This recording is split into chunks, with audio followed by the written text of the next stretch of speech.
Bengals weekly show on the Grueling Truth Sports Network. The Grueling Truth, as always, is powered by betting.net. Betting.net is your best bet for finding the online casino or sportsbook that's right for you. Make sure you check them out at betting.net. I am your co-host for the Cincinnati Bengals weekly show, Mike Goodpaster. Right now, I want to welcome in my co-host, Ty Robbins. How you doing, Ty? I'm doing great. You know, it's almost game time. Got a little bit excited today, seeing Joe Burrow and the boys getting in some practice time, listening to some interviews. Getting pumped, this day's been a long time coming, so we're all excited, ready to rock and roll.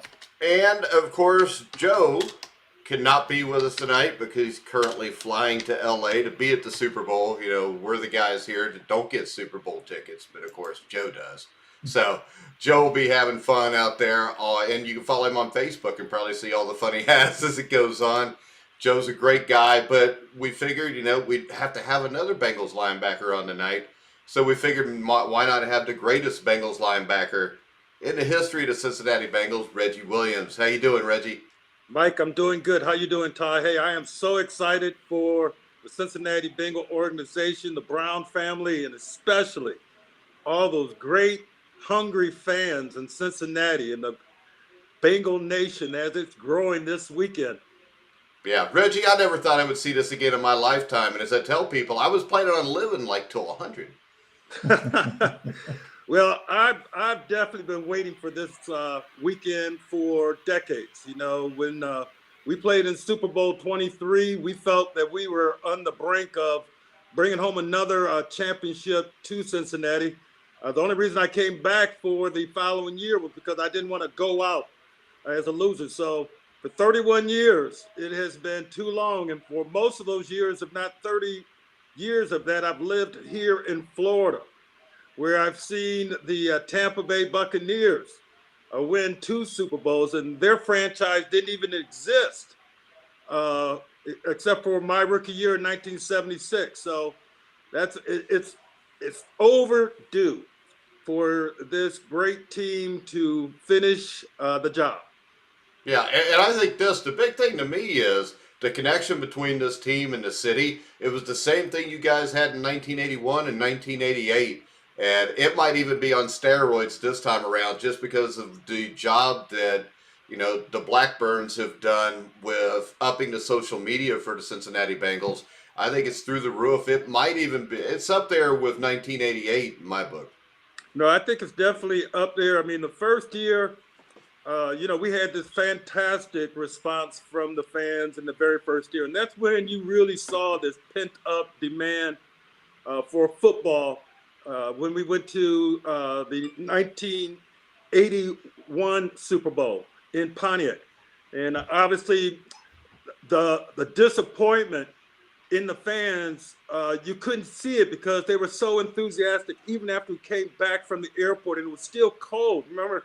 That was when we had played the coldest game in NFL history, the Freezer Bowl.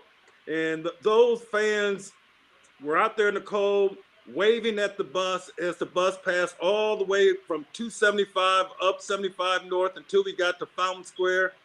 As far as you can see on Fountain Square, there were fans standing out in the cold. And I personally promised those fans in 1982 that we will win a Super Bowl. So that's why I am so supportive of this team and why I'm sitting in front of my good luck spot.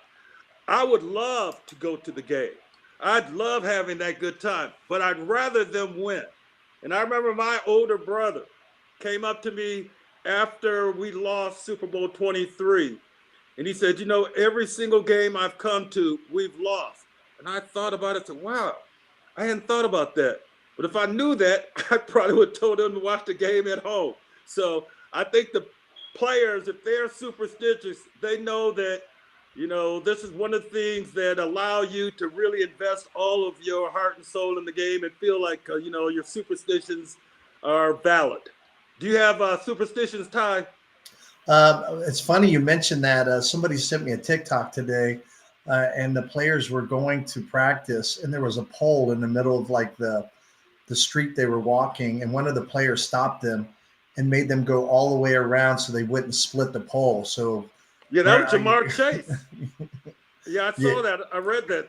I want to know how Ty's got friends young enough to have TikTok. I teach school, so they're sending me everything. Well, I can tell you this. I'm not superstitious, but I do the exact same thing all the time just in case, Reggie. Yes, just in case. Just in case. All right, real quick. Chris, I know he's been blowing me up because he wanted to talk to you. He says, Reggie Williams, my God, Chris here is love you. I am honored. I watched you as a kid. My respect and main reason why I became a true Bengals fan. Thank you, Reggie Williams, and one day we will meet. And then Chris puts another comment. I got tears just watching this, Reggie. And Chris is the biggest Reggie Williams fan I know. I didn't know that till the last week. But Chris was even on our show last night, which was just a regular Super Bowl preview, blowing us up about how he couldn't wait to make comments to his hero. Well, I appreciate you being on the show and watching, Chris. You are a great fan, and we will meet one day. All right. Go ahead, Ty. I would just like to ask Reggie, with all this focus this week in media, and they're talking about the Rams, explosive defense with, Von Miller and Aaron Donald. Yeah, and even Floyd. But I think a lot of people overlook our defense. And in the last 3 playoff games that we've been in, the amazing plays that they have made. I was just going to see what your take is on our defense that's being overlooked, that I feel like. No, the defense won the game last week against Kansas City. There's no doubt about it. They secured a big competitive edge at halftime when they stopped them from converting that 2-point conversion right at halftime. And then they came out the second half and held Mahomes, I think, to a field goal or something like that until they got to overtime. And then they took the ball away in overtime. They won the game with, my namesake, number 57. That's how I see it. Jermaine Pratt. He's a great player. He's a great leader. He's been very consistent. Logan Miller has been very consistent, playing a tough defense. But those 2 plays, put them in a position to be in the big game. And so I do believe it's going to come down to our defense playing in such a way to minimize the impact of Aaron Donald and their pass rush. Yeah, and I would say this real quick, though. I want to play off of that because that is basically in 1988, the defense is what stepped up in those playoffs against, Seattle, Dave Craig, Kurt Warner, Steve Largent. They had a really good offense. You guys held them to 13 points. The Buffalo Bills, you held them to 10. Of course, you guys played really well in Super Bowl 23 against Joe Montana. And it was always, did we lose Ty? You still there, Reggie? I'm still here. All right, there we go. We lost Ty for a second. But I think the thing that strikes me about this is all the national media guys are picking the Rams. They fall in love with the bells and whistles, but bells and whistles aren't what win football games. And the fact that the Bengals have been able to win these games ugly, and all 3 games have ended on defensive interceptions, basically. They have ended on defensive turnovers. And so in that respect, that is very confidence building for our offense as well. We need our offensive line, obviously, to play well. We need our wide receivers to catch the ball, but they've been catching the ball. They've been running great routes, and they've been a force to be reckoned with every single game. As a fan, watching our offense, I feel like we can score on any given play, and that's exciting to watch. On defense, we need everybody healthy. We need everyone, be intense and play good team defense and tackle. Tackling is one of the things you really focus in on during a big game. And in Super Bowl 16, our best defensive player was Ross Browner. May he rest in peace, but he played an outstanding game, had 10 tackles and pressure on Joe Montana. In Super Bowl 23, I had the good fortune of leading our team in tackles, also with 10 tackles and a sack and a pressure on Joe Montana. And yes, that last game, it was 3-3 at halftime. And we were leading them after Stanford Jennings' kickoff return to start the second half. and we played them toe to toe for the rest of the game. And when they went on that last drive and they went to a holding penalty, and they were down 2nd and 20, that's when Dick LeBeau pulled me out the game. And I watched the game for the rest of the game and just watched this tragedy, this nightmare unfold. And so, you know, we need every player playing every play all the way to the end. They've shown that they can do that. You know, winning the game in overtime to get to the Super Bowl, that's fantastic, thrilling circumstances for the great fans of Cincinnati. All right, I think Chris is your hype man now, too, because he put up there, go buy Reggie Williams' book, everybody. So definitely go buy that. Where can they find that? Amazon? You can find it on Amazon.com. Yes, you can. All right, Chris also says the Bengals will win 30-27. Steve Ramsey checks in. How you doing, Steve? Thanks for listening tonight. Go ahead, Ty. Just a little further on that defense, I think Andrew Stafford is probably going to try to establish a run early, right? Did you say Andrew Stafford? I mean, he used to play football for us. Ty Yes. used to coach with me like 30 years ago. We had a guy named Andrew Stafford. Matthew Stafford. Matthew Stafford's going to establish the run. I think one of the running backs is almost healthy. They're going to try to, I guess, rotate those guys in early. But if not, I think DJ Reader's going to play a huge role in the middle. They've shown that they can stop some of the best running backs, you know, they've seen this year, with King Henry being one of them. Yes, right? exactly. So I think they'll stop that run, and then they'll put pressure on Stafford to throw, who has played fairly well in the playoffs, but has had 17 interceptions this season and 5 fumbles. So when you look at that and you get him throwing, that secondary with Von Bell and Bates, I think that could be a difference maker too, you know. And then the real matchup will be Mike Hilton versus Cooper Kupp, right? Because Cooper Kupp's an amazing player, but Hilton, when we acquired him in free agency this year, for to be the slot guy in the middle, he's done a terrific job. Look at the last couple playoff games with Hunter Renfrow from the Raiders, and then just as recent as Tyreek Hill, you know, stopping him. He has had some amazing games in the last, you know, in the playoffs since we've, you know, been watching them. It's been very exciting to see, you know, and I do agree that our defense have got to play their best game of the year. And that's asking a lot.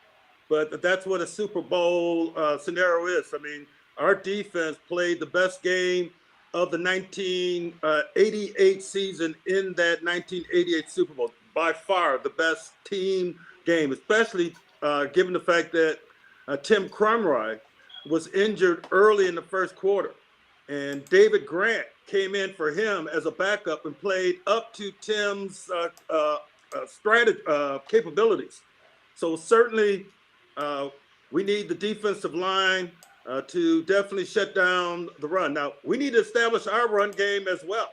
Joe Mixon is a great talent, and he needs to be stopped because if he can move the team down the field, it's going to make it much easier for Joe Burrow to identify his targets in the end zone.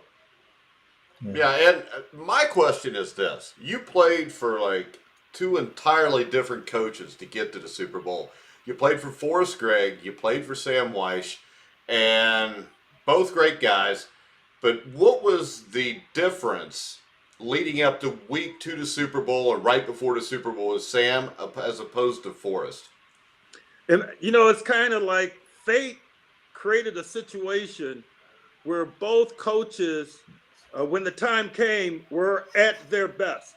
The reason that Forrest Gregg made such an immediate impact is because he was such an intimidating, credible coach. I mean, as a Hall of Famer, you know, he really pumped up our offensive line. I think he was the real driving force for the excellence that Anthony Munoz rose to him. He just continued to get better and better under Forrest Gregg.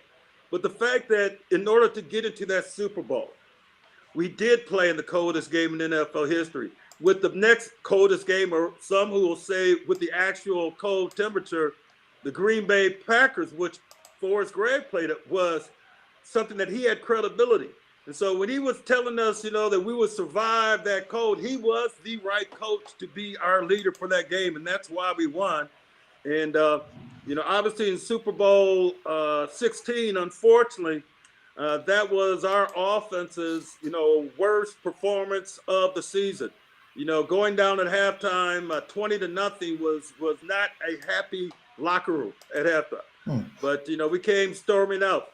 But certainly in Super Bowl 23, Sam was again the right coach because he was really good with Boomer Esiason, having coached quarterbacks for so long. And obviously, we basically premiered the no-huddle offense that season, which was an innovation that still is, a major part of offensive football even today. Yeah, and I mean, it's a good thing that the next year Marv Levy invented it, went to the Super Bowl with it 4 times after whining about it like a little girl. But Amos Stuckey says, hello, everybody. How you doing, Amos? Go ahead, Ty. Hey, I got a question for Reggie. They say this is just when you hear the players speak, this is just another game, just an ordinary game, but we all know that it isn't.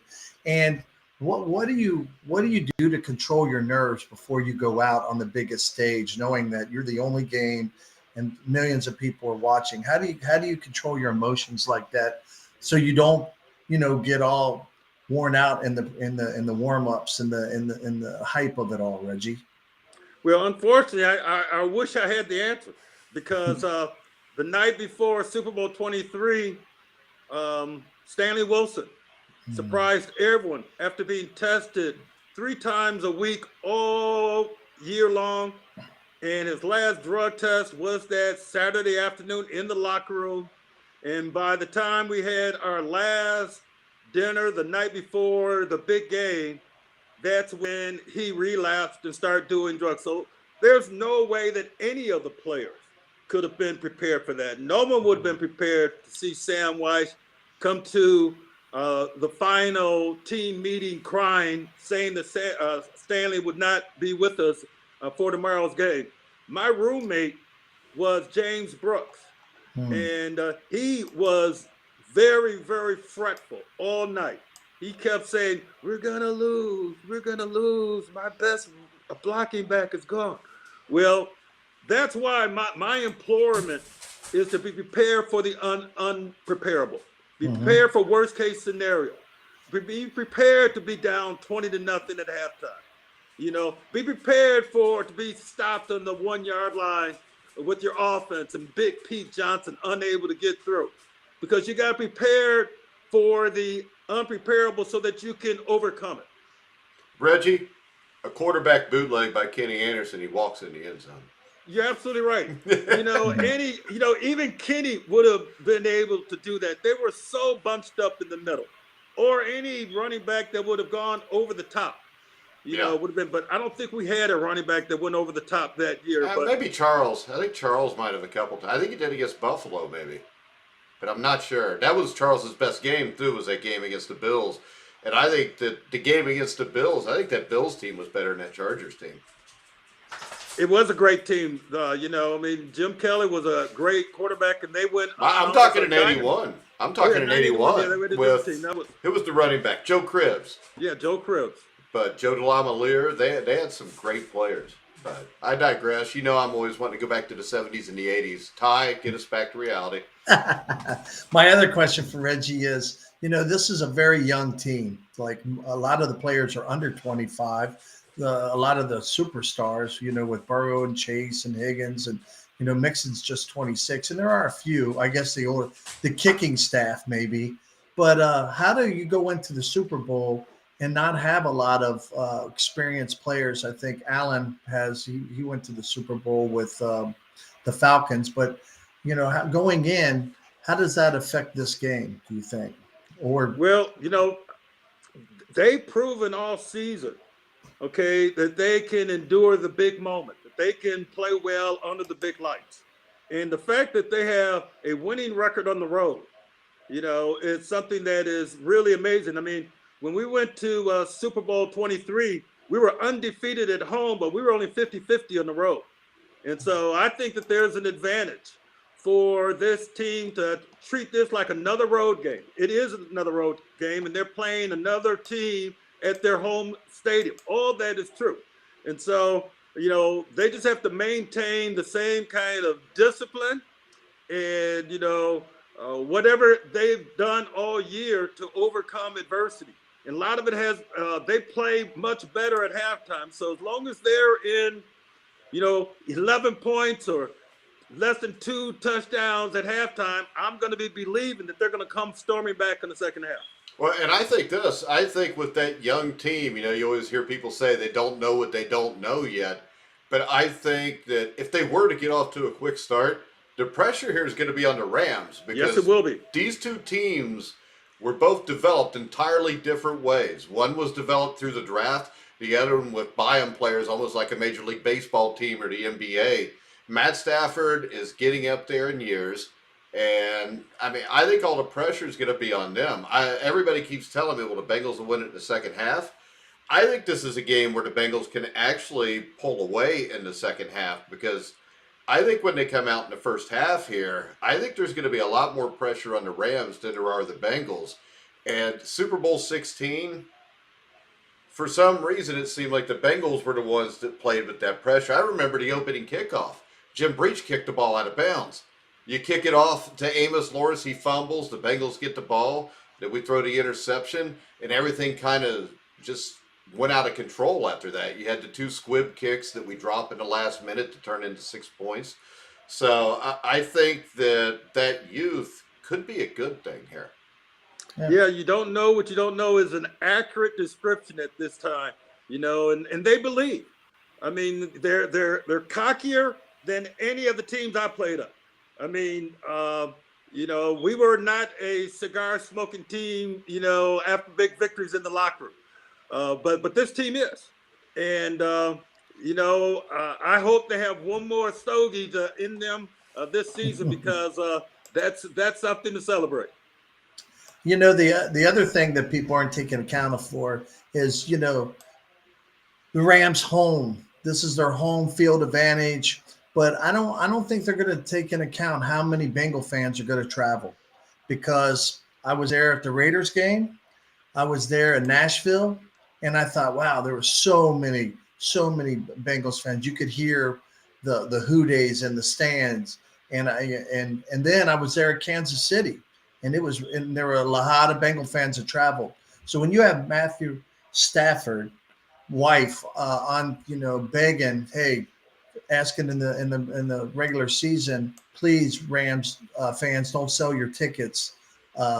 That says volumes right there. And I think when the game starts and the coins flip and they kick off, you're going to hear a lot of who days because there's going to be a lot of Bengal fans that are going to travel because they've waited so long for this that they're going to back this team. In Rams fans' defense, their team was ripped away from them in like 1995 and sent to another state, and then they were brought back. And I can see why Rams fans are big. And there's a lot of stuff to do in LA, so they can have a pep rally with 2,000 people in a high school stadium. We had nothing else to do, Ty, so we showed up, froze our butts off. But I agree. There is a pent-up demand from Bengal fans. I tell you, the whole time I've been living here in Florida, the Bengals, during the 90s, obviously weren't winning, and I arrived here in 93, and I would wear my Bengal gear but never get comments. In fact, one time I was when I got my vaccine, and someone called me a loser, for wearing a Bengal jersey. And obviously I didn't take too kindly to that, but all of that has changed. Just in the last 3-4 weeks, I wear my Bengal gear now and people are complimentary. Even Raven fans and other fans are saying, they really want the Bengals to win. So I think that, we're the underdog, we're the sweethearts of the ball. I think we should have less pressure because of that. No one is expecting the Bengals to win it. No one expected them to beat Tennessee on the road after Tennessee had a week off, and and their great their great running back was coming back just for this, was rested up just for this. So I think they relish their role of shocking the world, as Muhammad Ali used to say. Yeah. Go ahead, Ty. I just agree with Reggie, man. The fans have waited so long. I had to go out to the mall, yesterday, and You can't find Bengal stuff no more. There are so many Bengals stuff out, and I made a joke today. I said, I had my Bengal gear when it wasn't cool, and I got it cheap too. I got a lot of good stuff, and now that's the good thing, Ty. Now we can spend $40 on a T-shirt. It's no big deal because all the money we saved just buying stuff when the season ended for $5. Yeah, we got it.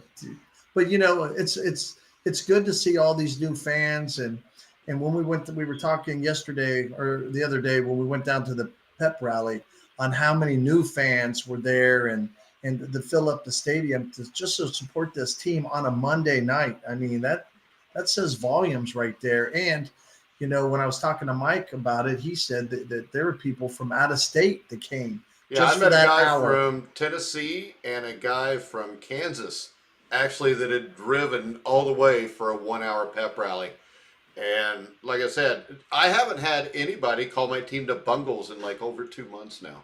And that always pissed me off. I'm going to tell you, I never did like that name. Oh, that always pissed me off. Oh, yeah.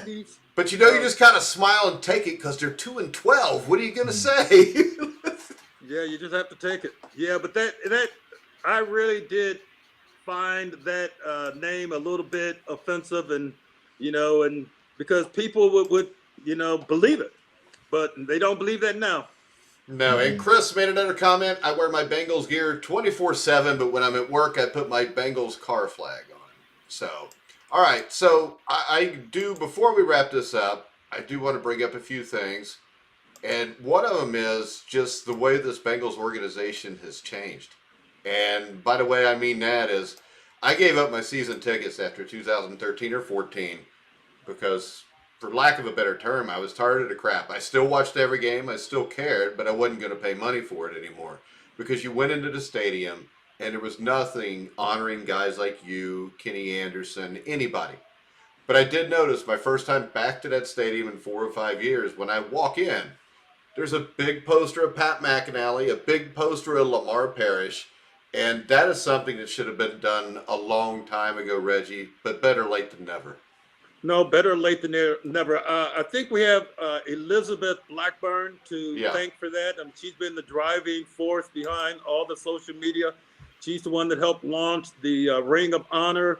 It was certainly special to be invited up to the Thursday night game earlier this year to see Kenny Anderson, Anthony Munoz, and Ken Riley, and Paul Brown inducted into the inaugural ring.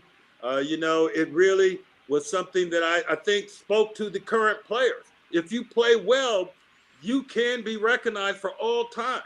And so that is something I think helped motivate this year's team because of all of those factors in the past. And yes, I am very proud that my poster is hanging in the stadium. Whenever I go to a Bengals game, I always take a picture in front of it. So I'm very proud of the recognition and, look forward to one day in the future being part of their Ring of Honor. All right, we got Franklin in who says hello room, but Franklin has a Tennessee Titans thing here. Huh. But that's all right, Franklin. We still like you. All right, Ty, go ahead.